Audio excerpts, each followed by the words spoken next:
Hi there, it's Louise here of Timeless Craft Mama, and today I'm sharing a scrapbook layout process video with you created for Scrapbook Boutique, and this layout I've entitled Picture Perfect. Now the first thing I've done when creating this layout is I've taken the Kaisercraft Boho Dreams collection paper and I've pre-prepped it with clear gesso and allowed that to dry naturally.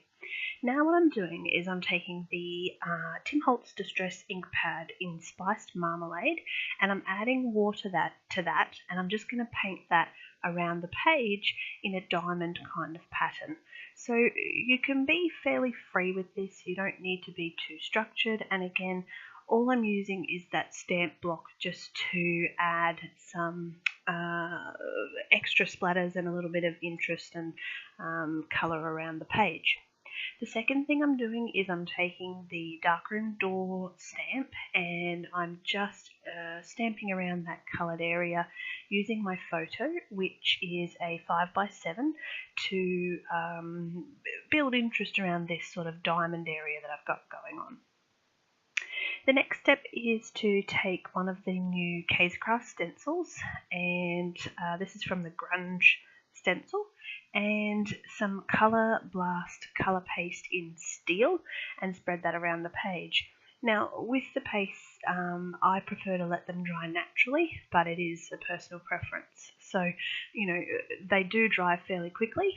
If you, it only takes minutes, you're not looking at 24 hours. So I found the Colour Blast paste quite good to work with because they would dry fairly quickly.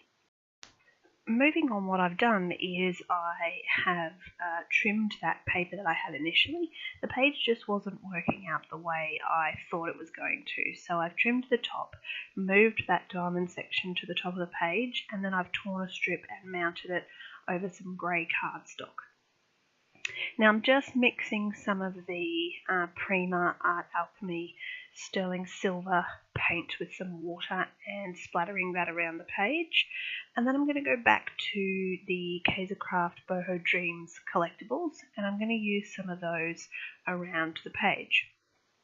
Now as I'm working, I'm thinking to myself, it needs a little something in the way of a border just to bring all of the focus back to that centre cluster that I'm going to build.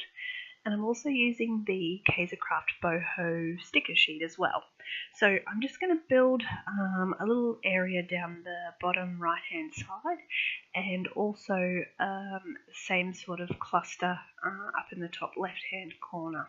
So a couple of elements from the sticker sheet, including cutting up that dream catcher, which pained me to do, but realistically I was never going to use it on a page, so I figured cutting it up was better than leaving it stuck and attached onto the sticker sheet.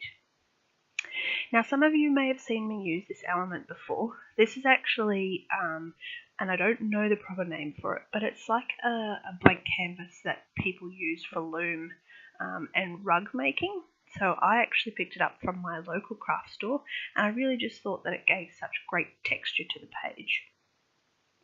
So I'm up in the top left hand corner, and I'm also using some of the new wood doilies from Kaisercraft as well, which are really quite fun and create great interest to the page, and of course some thicker hearts just to finish off, bring out a little pop of black against that orange. So the final step is to add my journaling just along the bottom of the page. I did think about giving this page an extra title sort of in that bottom left hand corner, but I ended up I liked the balance of the clusters in the top left and the bottom right. So that's my layout. I hope you enjoyed it. Don't forget to check out Scrapbook Boutique for lots of the great products used.